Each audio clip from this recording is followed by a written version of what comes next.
이어서는 암호화폐 시장에서 가장 중요한 이벤트 중에 하나인 이 비트코인 반감기에 대해서 깊이 있게 또 이야기를 나눠보도록 하겠습니다. 비트코인은 매 4년마다 채굴 보상이 절반으로 줄어드는 이 반감기를 맞이하게 되는데요. 이 과정이 비트코인의 가격과 시장 전체에 미치는 영향이 상당히 큽니다. 역사적으로 비트코인의 반감기는 큰 가격 상승을 동반했고요. 이를 둘러싼 다양한 분석과 예측이 이어지고 있는데요. 과연 반감기는 비트코인 가격에 어떤 영향을 미치면서 우리는 어떤 점을 또 주목해 봐야 할까요? 오늘 이 시간 비트코인 반감기의 개념, 역사, 경제적 영향과 앞으로의 전망 그리고 이어서 살펴보도록 하겠습니다. 먼저 비트코인 반감기란 무엇일까요? 비트코인의 창시자인 이 사토시 나카모토는 비트코인의 총 발행량을 2,100만 개로 제한했고요. 이를 서서히 시장에 공급하기 위한 이 반감기라는 개념을 도입했습니다. 반감기란 일정 블록 21만 개, 일정한 이 21만 개마다 블록 보상이 절반으로 줄어드는 이벤트로 이는 약 4년 주기로 발생을 합니다. 비트코인은 작업 증명 방식으로 이 운영이 되고 있고요. 새로운 블록이 생성이 될 때마다 채굴자들은 보상으로 이 비트코인을 받고 있습니다. 초기에는 블록당 50 비트코인이 주어졌지만요. 반감기가 진행이 될수록 보상은 점점 더 줄어들고 있습니다. 비트코인 반감기의 역사에 대해서 한번 살펴보도록 하겠습니다. 첫 번째 반감기는 2012년 11월 28일이었고요. 블록 보상은요, 50 비트코인에서 25 비트코인으로 줄어든 모습이었습니다. 반감기 당시에 비트코인은 약 12달러였습니다. 반감기 1년 후의 가격은 약 1000달러로 상승을 했었죠. 반감기 이후에 2013년에 강세장이 형성이 됐고요. 비트코인은 처음으로 대중적인 관심을 받기 시작했습니다. 그리고 두 번째 반감기는 2016년 7월 9일인데요. 블록 보상은 25 비트코인에서 12.5 비트코인으로 줄어들었습니다. 반감기 당시의 비트코인 가격은 약 650달러였습니다. 반감기 1년 후 가격은요. 2만 달러로 2017년 강세장을 체크해 볼 수 있습니다. 반감기 이후에 기관 투자자들이 관심이 또 증가를 했고요. 암호화폐 시장에 대한 인식이 바뀌게 되었죠. 그리고 세 번째 반감기는요. 2020년 5월 11일이었습니다. 블록 보상은 12.5 비트코인에서 6.25 비트코인으로 줄어들었고요. 반감기 당시 가격은요. 약 8,500달러였습니다.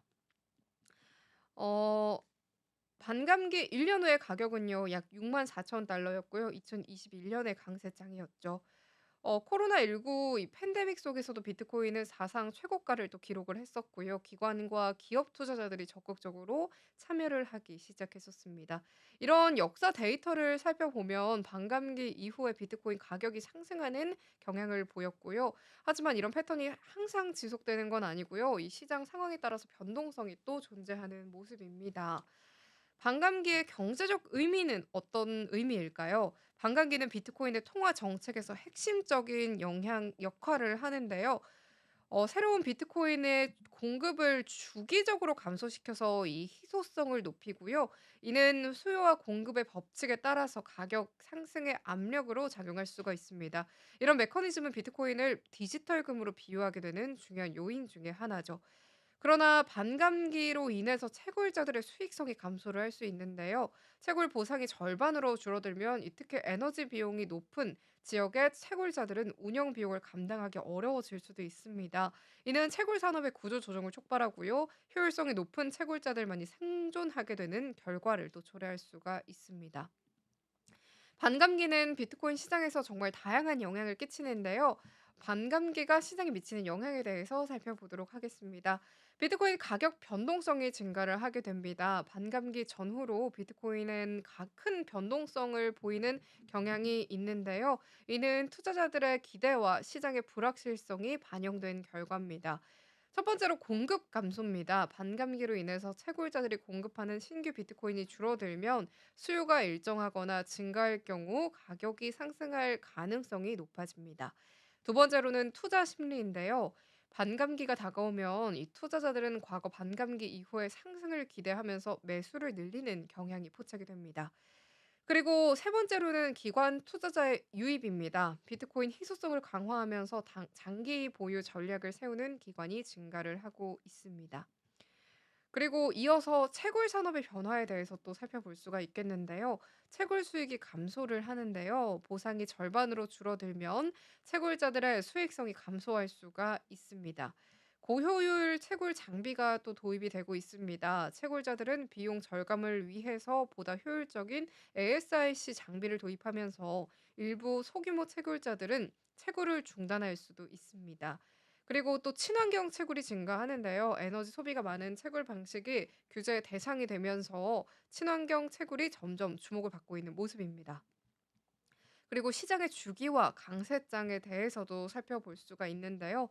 역사적으로 반감기 이후에 1에서 1.5년 내에 강세장이 또 형성이 되어 있습니다. 2012년, 16년 그리고 20년 반감기 모두 이후에 대규모 가격 상승을 경험했는데요.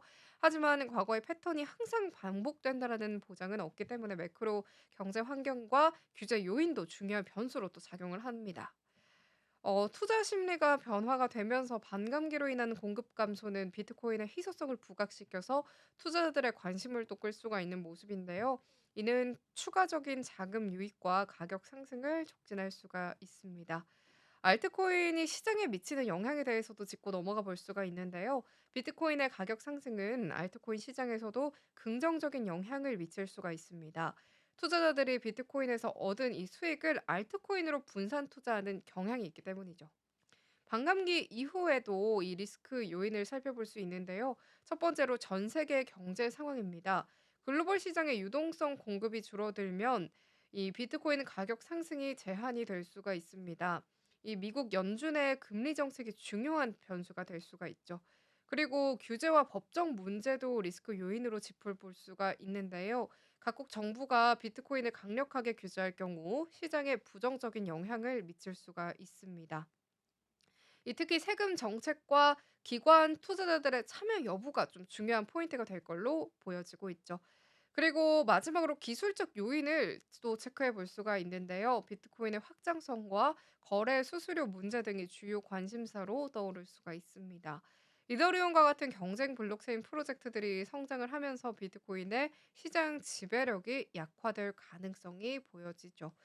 한 번 더 결론적으로 좀 정리를 해 보자면 비트코인 반감기는요. 채굴 단순하게 이 채굴 보상의 감소가 아니라 암호화폐 시장 전체에 좀 중요한 영향을 미치는 이벤트라고 짚고 넘어가 볼 수가 있겠습니다. 가격 변동성 그리고 투자 심리, 채굴 산업 등에 다양한 영향을 미치는데요. 투자자들은 이런 이벤트를 좀 주시하면서 장기적인 투자 전략을 좀 수립해 볼 필요가 있습니다. 하지만 역사적으로 반감기 이후에는 강세장이 나타났지만 시장 환경이 좀 매번 다르기 때문에 반감기가 항상 상승으로 이어지는 건 아니기 때문에 신중한 접근과 그리고 또 내용 함께 꼼꼼하게 살펴가 볼 필요가 있습니다.